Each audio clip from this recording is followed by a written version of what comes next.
pagi Pak Ki, bagaimana kabar panjenengan hari ini Pak Ki? Selamat pagi Bu Laila, alhamdulillah saya sehat-sehat selalu, baik-baik saja.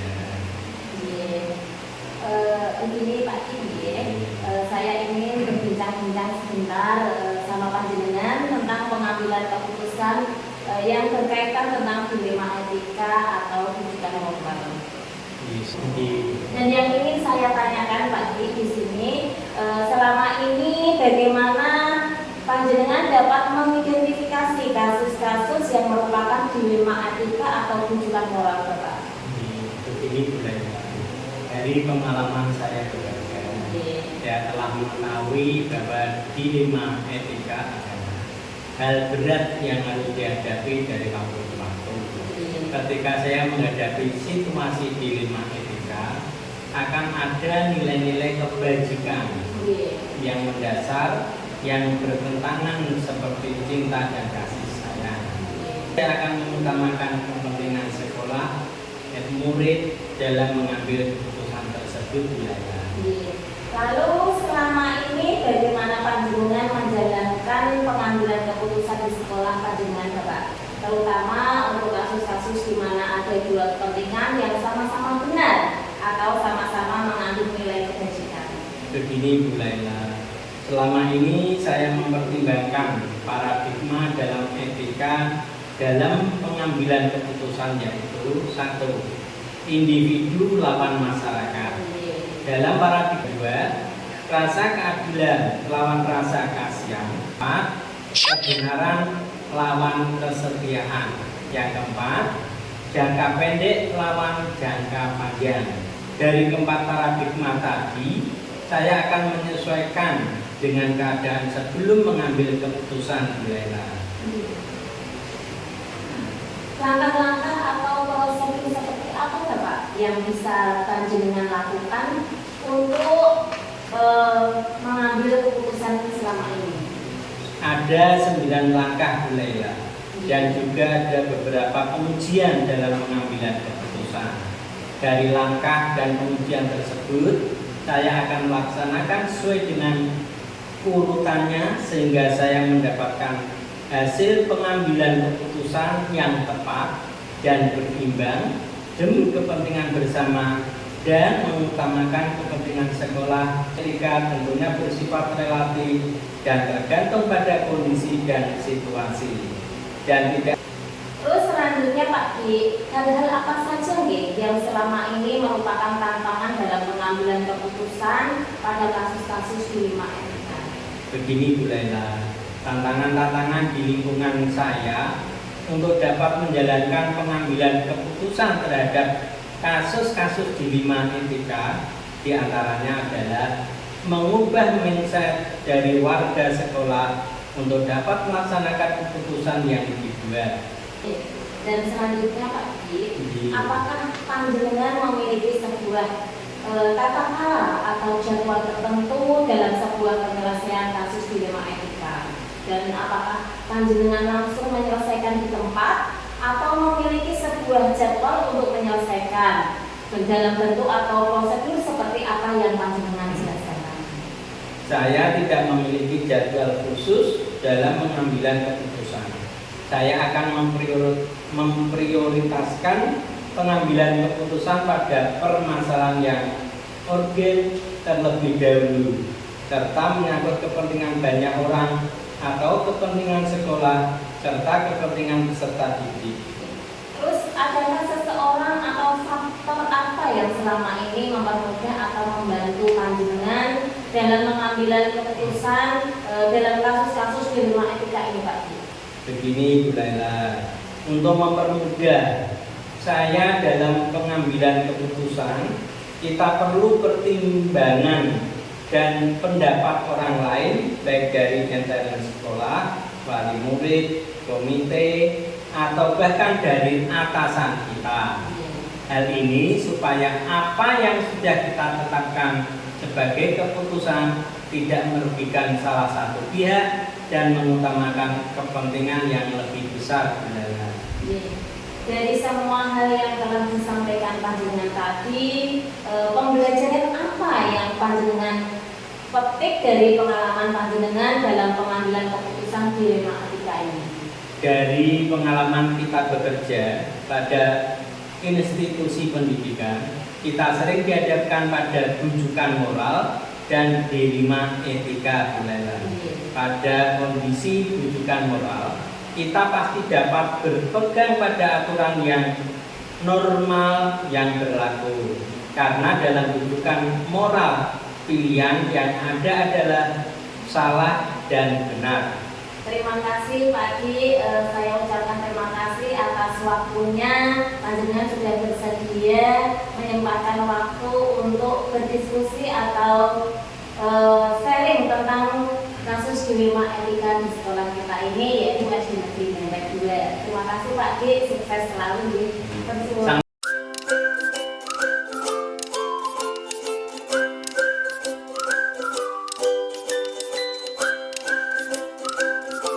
Oke. Assalamualaikum warahmatullahi wabarakatuh. Selamat pagi Pak Nur. Waalaikumsalam warahmatullahi wabarakatuh. Selamat pagi juga Bu Laila. Bagaimana kabarnya hari ini Pak Nur? Alhamdulillah bahagia selalu Bu Laila. Terima kasih Pak Nur Hadi selaku pimpinan atau kepala sekolah SD Negeri Balirjo 3. Di sini saya meminta waktunya sebentar deh Pak, untuk berdiskusi atau bertanya tentang dilema etika. Dan yang saya tanyakan seperti ini Pak Nur, selama ini bagaimana panjenengan menjalankan pengambilan keputusan di sekolah panjenengan, terutama untuk kasus-kasus di mana ada dua kepentingan yang sama-sama benar atau sama-sama mengandung nilai kebaikan Pak Nur? Terima kasih Bu Laila. Di sekolahan maupun di suatu organisasi itu pasti terdapat yang namanya kasus. Kasus ini harus kita identifikasi dulu. Apakah kasus ini termasuk kasus dilema etika atau rujukan moral? Nah, dilema etika itu apa? Dilema etika itu adalah sesuatu yang kita ambil yaitu benar versus benar, di mana di sisi lain itu benar tapi di sisi lain masih bertentangan. Nah, kalau rujukan moral benar versus salah, di mana suatu kasus itu di sisi lain benar tapi di sisi lain salah. Itu yang pertama harus kita identifikasi dulu. Kasus ini termasuk dilema etika atau rujukan moral. Terima kasih. Kemudian langkah-langkah atau prosedur yang seperti apa sih Pak yang bisa panjenengan lakukan selama ini? Terima kasih Bu Laila. Langkah-langkah dalam atau prosedur yang saya ambil yang pertama saya identifikasi dulu masalah tersebut atau kasus tersebut. Yang kedua, kita komunikasikan atau kita musyawarahkan atau kita kolaborasikan dengan semua pihak yang ada di sekolah. Misalnya dengan saya sebagai kepala sekolah, kemudian dengan rekan guru, dengan wali murid, dengan komite atau dengan kepentingan atau dinas terkait. Dan dengan kolaborasi dari semua elemen tersebut, insya Allah suatu permasalahan atau suatu kasus itu dapat terselesaikan. Begitu Bu Laila. Kemudian hal-hal apa saja yang selama ini panjenengan anggap efektif dengan pengambilan keputusan pada kasus-kasus dilema etika Pak? Nah, hal-hal yang efektif yang saya anggap efektif, yang pertama kita itu kita telusuri dulu. Nah, dilema etika ini atau kasus dilema etika ini kan dalam dilema etika kan ada 4 paradigma kalau di sekolah. Yang pertama individu lawan masyarakat, yang kedua rasa keadilan lawan rasa kasihan, yang ketiga kebenaran lawan kesetiaan, yang keempat jangka pendek lawan jangka panjang. Nah, dengan kita mengetahui paradigma dilema etika ini, dan dalam kasus dilema etika ini termasuk paradigma yang mana? Dengan mengidentifikasi 4 paradigma ini, kita akan tahu bahwa kasus ini termasuk ke ranah dilema etika yang paradigma yang mana. Begitu Bu. Kemudian hal-hal apa saja yang selama ini merupakan tantangan dalam pengambilan keputusan pada kasus-kasus dilema etika Pak? Nah, tantangan yang saya hadapi dalam dilema etika itu kadang satu, itu ada rasa belas kasihan, kemudian tidak intinya itu apa itu belas kasihan, kemudian kebenaran. Kasus ini termasuk benar atau salah. Nah itu kan kadang dilema etika yang kita hadapi, tantangan yang kita hadapi. Yang ke selanjutnya, apakah Anda memiliki sebuah tata kelola atau jadwal tertentu dalam sebuah penyelesaian kasus dilema etika ini, Pak? Apakah Anda langsung menyelesaikan di tempat atau memiliki sebuah jadwal untuk menyelesaikan bentuk atau prosedur seperti apa yang panjenengan jalankan nantinya? terima kasih Bu Lela.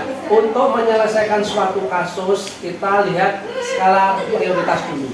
Kalau kasus ini urgent, sangat penting, kita selesaikan waktu itu juga.